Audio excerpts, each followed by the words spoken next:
Welcome to the Capital Discussions Road Trip Trade Alerts Weekly Update. I'm Tom Dunamaker with Dan Harvey. It's good to read the disclaimer every now and then. The Capital Discussions is not a broker-dealer or an investment advisor.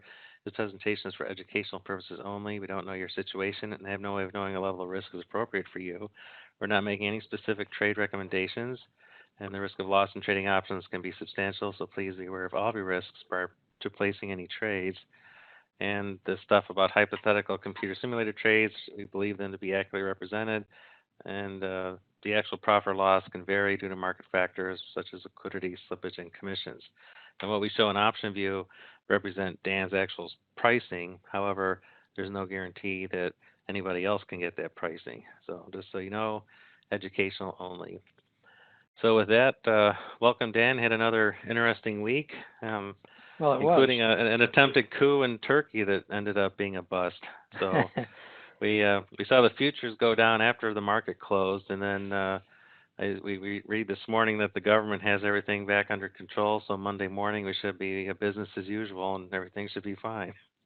Well, we would hope, unless something else happens. I mean, it's the crisis, the crisis du jour. I mean, you never know what's going to happen. Oh, absolutely. Let me get this on the right date too. Sorry about that. So option view is going to be loading some data here. Okay, so let's start looking at our road trip trades. We've got 4 in SPX that are on at the moment. So let's make this a little wider so people can see it. 15 ought to do it, I think. And we have to get the right analyze chart. And there's my blue. Okay, so here is our July, is he recalling this the 29th or the 30th? Let's see. The end of July, the trade expiring in 15 days. And if we look at the standard deviations for this at expiration, we are, see, I'm just kind of eyeballing it we're about 3 standard deviations out. Option view saying 100% probability of profit, which obviously is rounded up because it can never be 100%. And we're at 955, the expiration P&L 983. So we have, what's that, about a little less than $30 to make if we just hold it and it stays here. And Dan and I were talking, hopefully we'll get a little bit of a pullback. If we look at the market, the price chart, it's just been a moonshot up since 2000, so the last 170 points or so. So we should have some kind of pullback, at least a day or two, but we don't know how far it's going to go. But at this point, barring something where we end up down in the sweet spot here, which I don't think will happen, plans are for this one is just let her go and let it expire. Right. I don't think we're going to make any more money out of this. And one thing I've mentioned in some of my emails and some of my responses to questions concerning situations like this is that it's a good idea to always keep some powder dry, meaning whatever size your account is, you don't want to have everything tied up in ongoing trades. You want to always keep some cash available because sometimes, as you have seen in the last couple of days, for the road trip trade, we like to layer something on top of an existing road trip trade. And if you don't have any margin left, then you're not able to do that. And so that brings me to this July 29. What some traders do is to go ahead and close a part of this, maybe just close, 2 or 3 lots of it, and you'll free up $2,000, $3,000, $4,000 maybe, and that will then allow you to have some extra margin to perhaps layer on something else, because you always want to keep the money working. Now, for the purposes of the class account, I am not going to be showing that. And the reason is that the class account that you, the subscriber, sees, that is my personal IRA account. And I have more money in that account than is actual. It's one of my IRA accounts. It's Well, it's the one that I trade. The other one I never trade. So this is the one that I trade, but I actually have more money in this account um, than I need to trade with. So what that means is for a cycle like the July 29th, see, I'm just going to let that expire. But that doesn't mean that someone else that maybe needs to free up some margin, uh, you wouldn't have to do that. And you also may not want to wait, to see if I'm going to close some out to free up margin because I'm not. Uh, but you could. I don't And know. then Did that just make by an sense, Tom?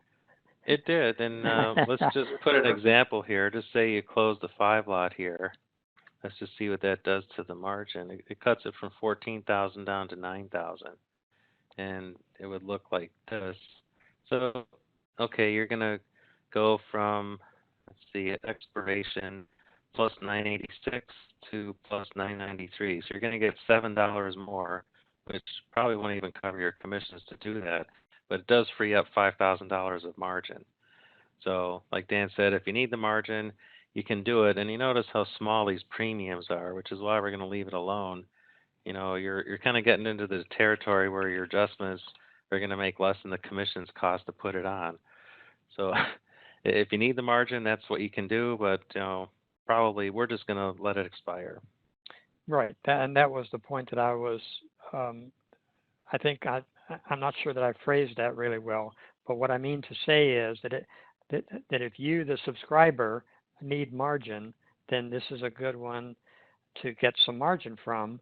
But please don't wait and see if I'm going to show this in the class trades that I do for the class because, see, I won't be closing this.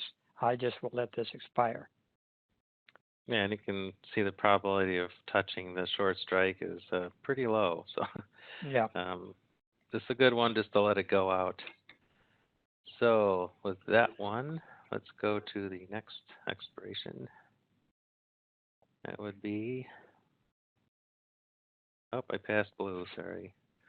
That's one of my pet peeves with option view. I like blue charts. It's my favorite color. I'm a pilot, so. There you go. And you've seen a Okay, lot of so blue, I guess. I have seen a lot of blue. I even saw the Northern Lights one time when I was flying to Europe in a KC-135. Oh, no kidding. Wow. Yeah, we were up at 35,000 feet or so, and it was midnight in the winter, so it was nice and dark, and we could see these northern lights. They looked like you could reach out and touch them, but they were pretty high, even above us at 35,000. But they were beautiful at night. And Oh, once I'll you're up bet. there, once you're up that high, you don't have any of that city light, so it's super dark, and it was a really beautiful thing to watch. But it's just one of those things you had to be there. And Yeah, it sounds like. and speaking of being there, we have this trade that has been a thorn in our side, but looks like we're again over 2 standard deviations away at expiration for this one, even 35 days out. So really, we're just going to watch it in case there's a massive market meltdown. But at this point, we're just monitoring it on life support and just watch the blood flow stop, right? Yeah, for exactly. Yeah, this one just this one can't be fixed, and I think the main problem, of course, is the that during the Brexit period when we were trying to protect everything, just about anything that you buy to protect yourself is going to be really expensive. And as I mentioned in one of the previous videos, I think in hindsight, which is always 2020, of course, it would have been much, much better to have used a wide debit spread. We would have a smaller loss than what we have now. But if we hadn't, if we had not made a V bottom, we could have done something to this trade. But we hit the bottom at the Brexit, and then we bounced back so quickly. We sort of ran out of time to be able to fix this up. Well, wasn't this the trade that we had the 2 protective puts on? I think maybe it was like here. It fired off some protective puts and then it Uh, reversed. Then we had to take them off for a loss, and then the Brexit thing happened. So, Yes, yeah, that is right. Yep, that's right. so we actually had three three things going on. So this is kind of a almost like the worst case, if you will. And worst case isn't so bad. If I can get out of most trades with a 6 or 7% loss, worst case, I'm a happy guy. Yeah, and that is the beauty of these things. I mean, if you're not asleep at the wheel, even when you lose, you don't lose much. And again, just to repeat ad nauseum, what we're trying to accomplish here, of course, is positive expectancy. We're trying to get a high win rate, and when we do lose, we need to keep it small, and that's what gives us the good positive expectancy. And this is what the road trip style of butterfly trading does so well, I think, anyway, rather than having one time you make 15%, then the next cycle you lose 11%, then you make 12, then you make 12, then you lose 20. That just is crazy, I think. Yeah, I mean, to me, the losses are more important than the wins. So Yeah, keeping the definitely. losses small is the most important thing you can do as a trader. All right. Anything else for this one before we move on? I don't think there's much more to say, really. Not much to say about this turkey. Okay. So next on our list, this is the August trade. I don't think I can fit them all on here. So we've got, let's do our blue. So this is what we're looking at right now. Does that look right, Dan? I think so. Let's try to slide this way. Yes, it does. Yeah. Okay, good. I didn't mess it up then. So we've got quite a few strikes. Again, I'm sorry I can't get all of them on here, but it's close. There's 4 and 1 at the bottom and 1 and 2 at the top. So if you don't see them all, that's what's going on. This position's up $700 and looks like a little layered butterfly on here, which is probably this guy right here. And yeah, it looks pretty good. No risk to the upside, and if we come back here a little bit, like the pullback we're hoping for, we get a little bit of extra profit out of it. Well, that's right. That's the reason that I layered this on at small risk and small cost. And I think actually when we're done showing um, our regular trades, we'll have a very brief discussion about layering, because this is something that you can do with a road trip style butterfly trade. And if it's done carefully and cheaply, it's it's just another tool in the armamentarium of butterfly trading. And so the rationale is, Tom said, we're just sort of hoping for a mild to moderate pullback. Obviously, if we had a major pullback, we're going to have to cut this rascal. And if it happened very quickly, like over 2 days, we would have to cut it quickly. But if we can just, sort of stay uh, within the range of that little baby butter there for a week or 10 days, we'll make a little more money than we would have made without it. And it didn't cost much, and there's no upside risk with it, and that's the rationale. Yeah, it looks good. And so we'll talk about later about one of the ways that you can layer these things on, and some of the other things that you can do to layer on a trade, because both Tom and I do it. I just want to check something here. So this is without the adjustment, and if we look at the uh, T plus a 32, that would be 15 days before expiration. It'll be this line. The expected return is $884. If we take this out and show the actual position and go back to T32, now the expected return is 929. So it bumped up the expected return. So that's always nice to see when it does that. And yeah, it looks good. I'd be perfectly happy going to bed at night and not worrying about the market with this trade. Right. Or be on a road trip. So Right, exactly. Yeah. okay, so the last SPX is another one that's been the analyze chart here. Oops, I just passed blue. Sorry. Okay, so we have the the butter that you put in here, it was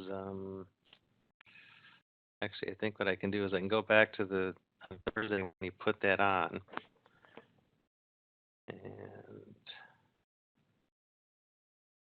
and then what I can do is I can hide all the trays from today.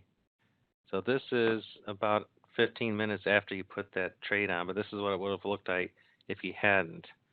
And I think we were looking at the, see, subtract 15, so T49, something like that. So you were talking about the process of putting on the layered butterfly, and you were looking at the, in this case, 15 days before expiration. One standard deviation on the downside is about 2045, but I think you picked your long at 2030, so a little bit lower. Right. And so, yeah, Tom and I were talking about this, before we started the recording. And of course, the rationale here is to try to add some more meat to the sweet spot of the overall position, because we have run up quite a bit.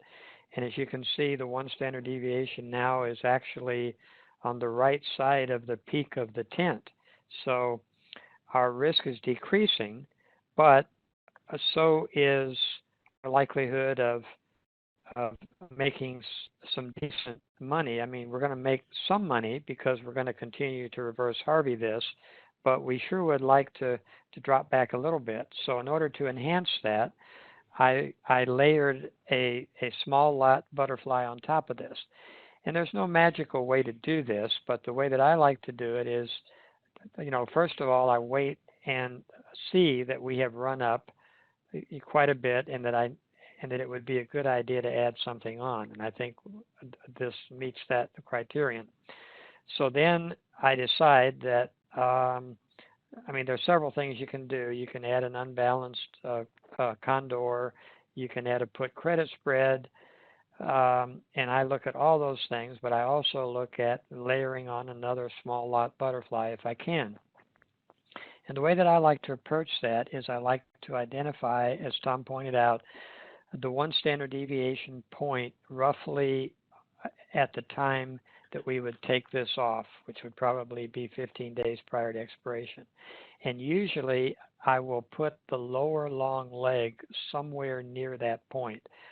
That's the garbage the garbage tail. I went a little lower on this one because I wanted to make it really cheap. I think I may have started out with 2040, and then I was going to pay a little too much for that, so I dropped it to 2030.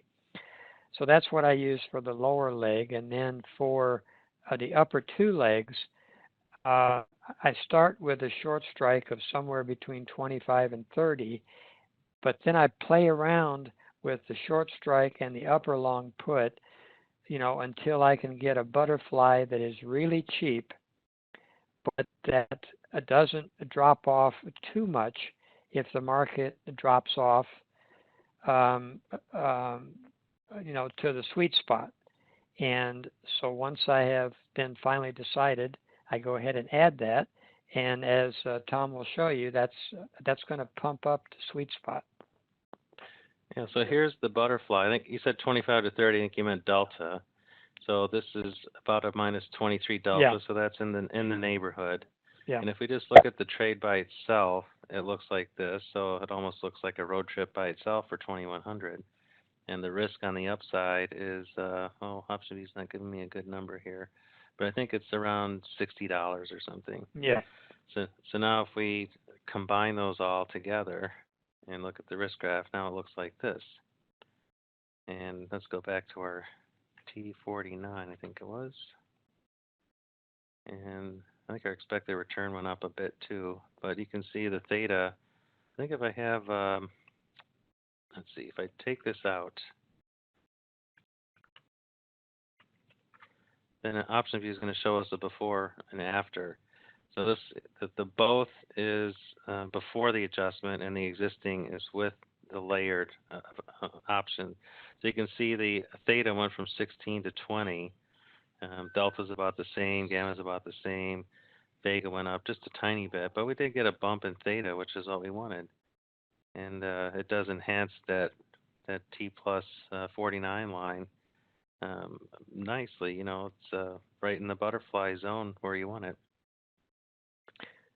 So Well, good that's right. adjustment. So yeah, so, I mean, that's exactly correct. So we did enhance the sweet spot that we would like the market to drop into, and actually the market has certainly a reasonable chance of dropping into this area. It isn't that far down, given that the SPX can pretty easily move 25, 30 points in one day. So we could easily drop into that. But the key is, of course, this needs to be done cheaply.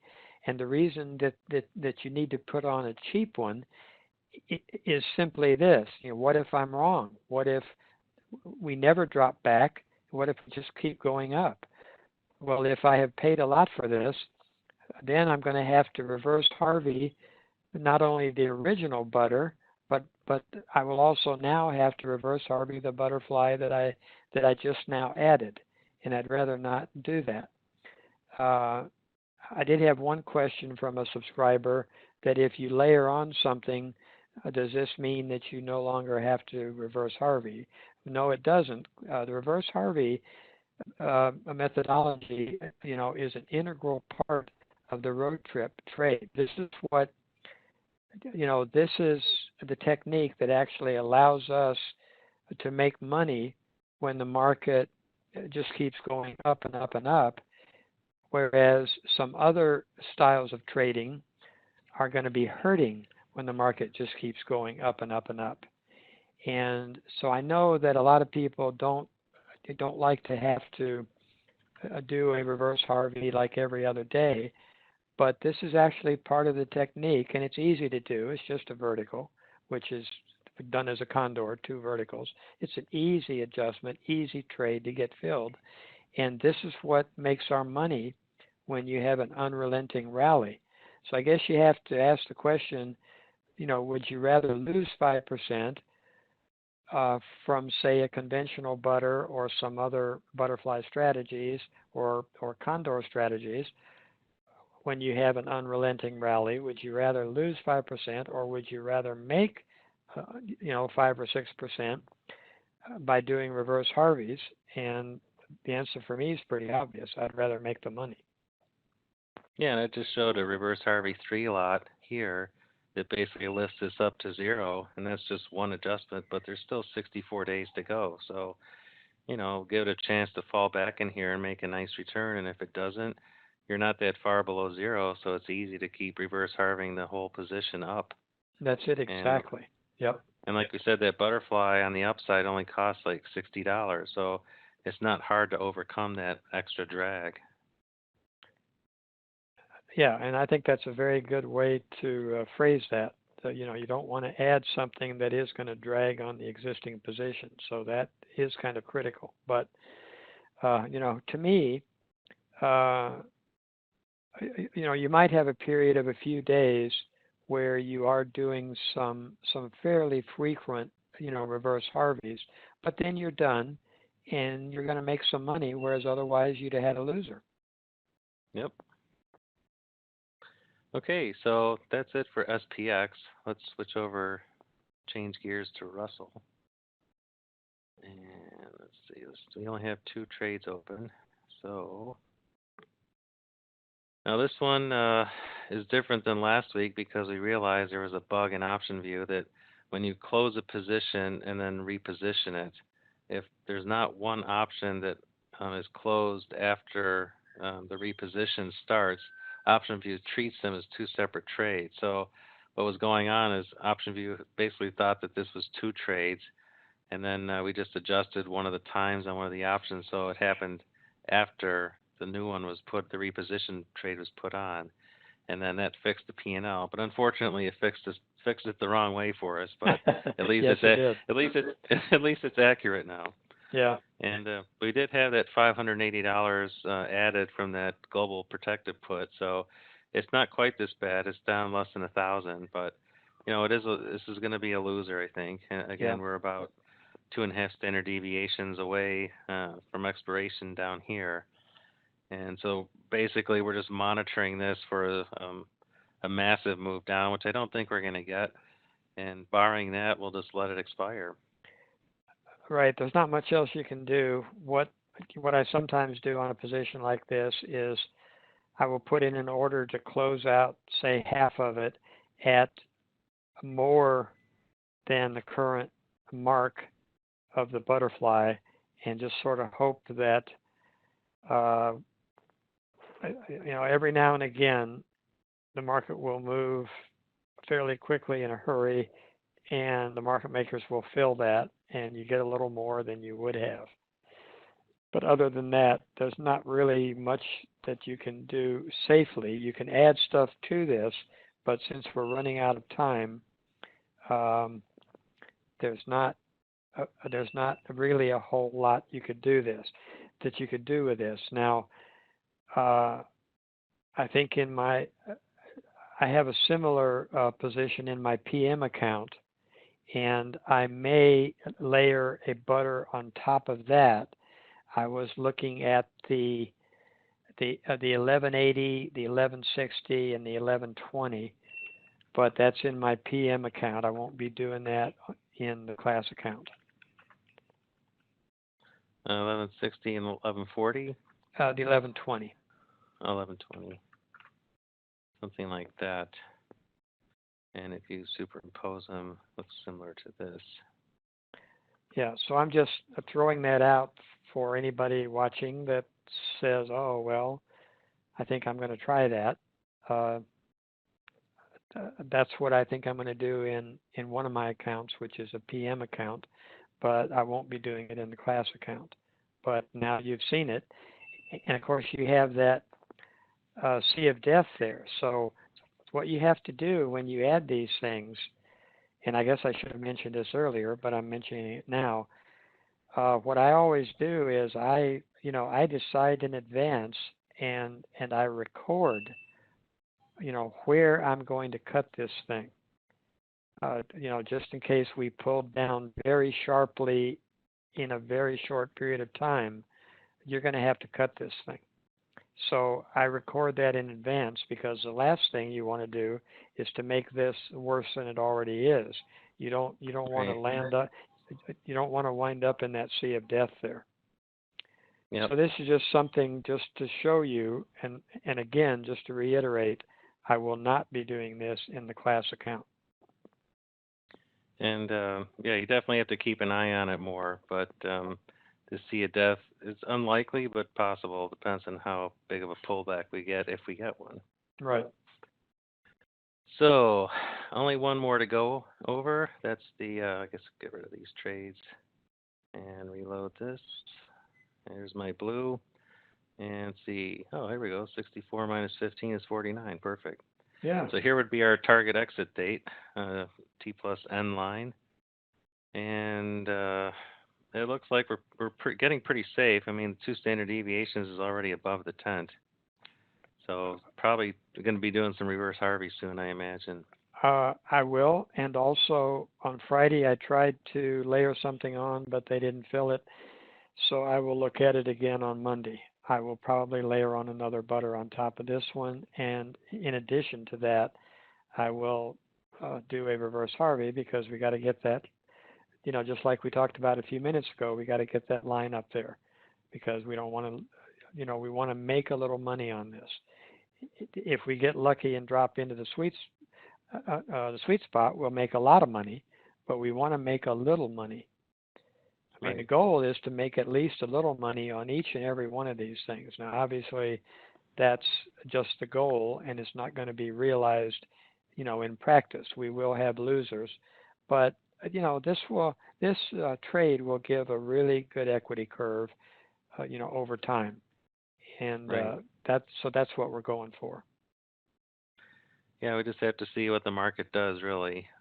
If this turkey thing gets people all nervous and we have a little pullback, probably no need to reverse Harvey right away, because it's going the right direction. But if it doesn't do that, we definitely need to start raising this up soon. Fortunately, we have still a lot of time, over 2 months to go, so we've got time premium on our side at least. Well, that's it exactly. I mean, you can't. when you do a reverse Harvey too late, it doesn't do any good. Uh, they're still okay at 25 and 30 days, but with when you have fewer DTE than say 25, you're really not getting a lot of bang for your buck. Then you probably should have done something sooner. And this is why we make this a graduated type of process.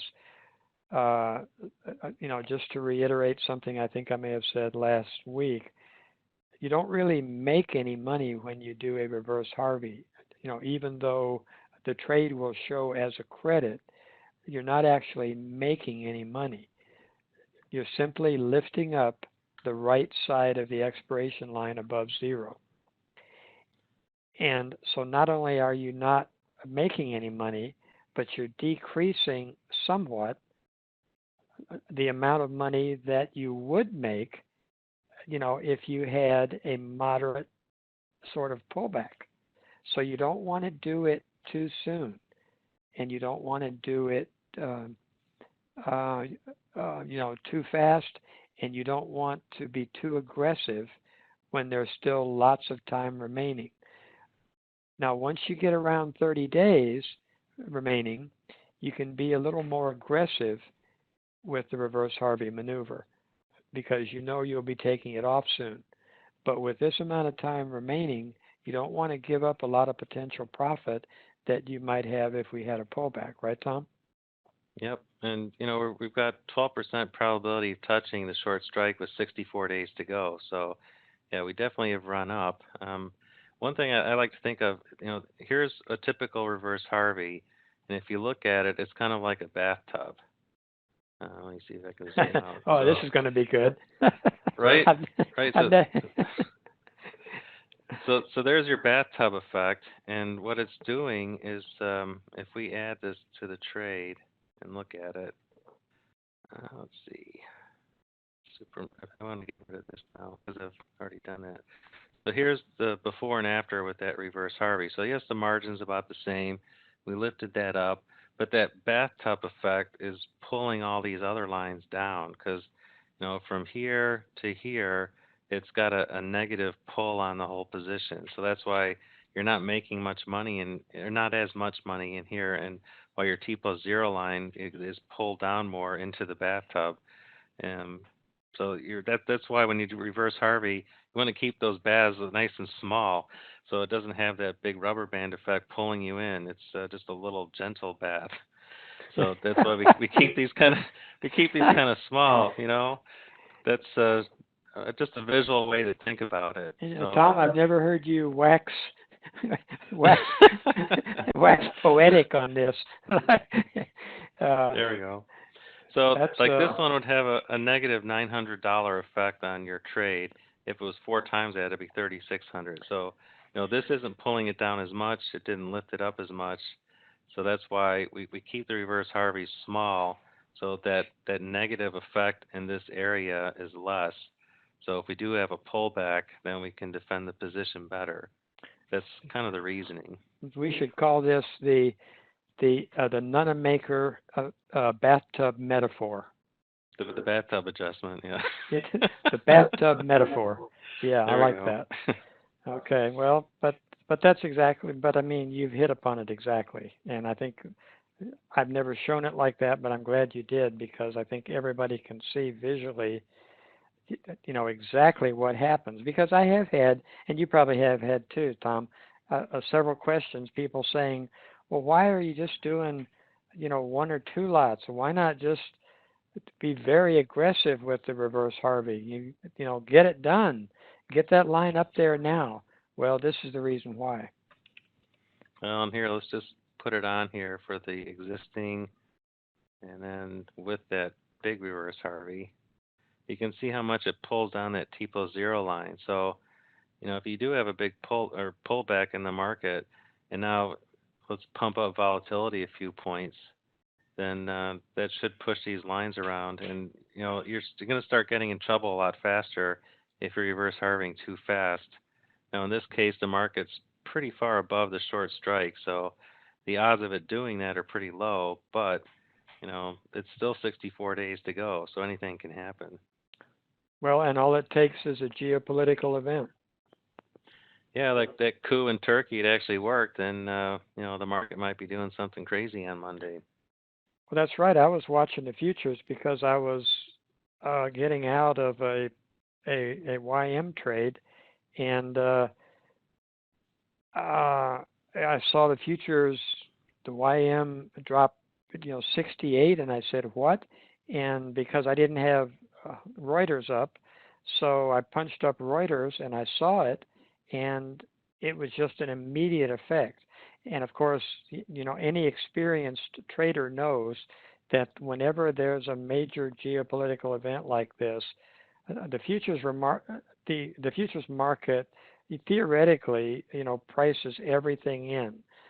At any given moment in time, theoretically, the futures market knows, everything at any given moment in time. Of course, that's not true, but they do know pretty much what's going on. And so they saw this immediately. There was an increased level of fear and uncertainty, and we know what that means. And they reacted accordingly.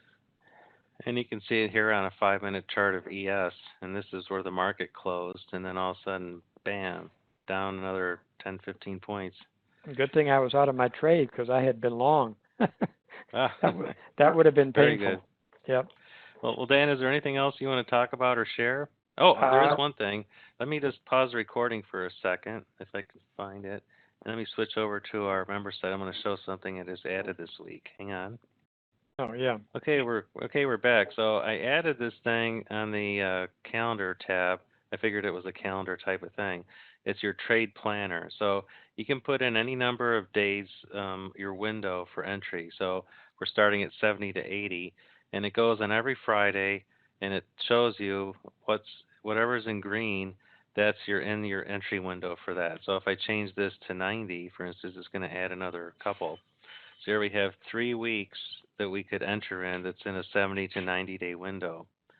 So if you're using, for planning purposes, you can see right now we're up until the 22nd, which is today's the 16th. So in 6 more days, we're in the window to open the September 30th trade, which is exactly the plan for next week for the class. So you can use this for your own purposes. I set a cookie that lasts for 6 months to remember this. So if you set it to a number and refresh or update, then it'll remember that for when you come back. So you don't have to keep changing it. So it's a nice little planning tool. You can set it to whatever date range you want. If you want to do 30-day road trips or 80-day or 200-day, it's up to you. Just put in the date range you want, and it'll tell you when it's time to enter. Yeah, that's a really nice feature, Tom. You've added so many cool things to the website since we started. It just keeps getting better and better. Well, I'm glad it's working out pretty well. So I have more plans for other things, but one thing at a time. But this is the latest one. So Well, that's right. I mean, it's like I told one of the subscribers. It's not as if we have secretaries and administrative assistants. It's just us, just us. right? Just us too. So, and since I can't code anything, it's as far as the website is concerned, it's just Tom. My job is simply to trade and let everybody watch and teach. And Tom's job is to teach, but also do the websites. And it's just us. So Just us.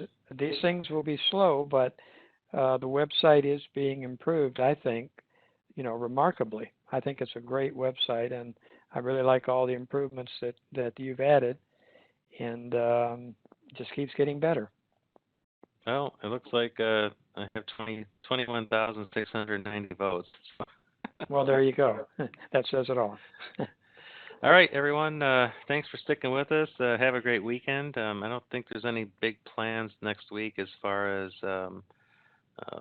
events. Let's see, next 4 days. No, I don't see anything like FOMC or anything. So it looks like we'll have a fairly quiet week, barring any crazy geopolitical events. So just stand by for some from Reverse Harveys for the road trip trade service, and keep your questions coming in the forums, and we're happy to help and answer questions. So thanks again for staying with us. And one other word, make sure that if you want to trade the September 30th, we will be launching that next week because we're in the window. So if you need to free up some margin for that, whether you choose to take the strikes that I take or not, because I know not everybody takes my strikes, and that's fine. In fact, we don't really want everybody to take my exact same strikes. You can if you want to, but we want you to learn learn the trade. So you might like something better.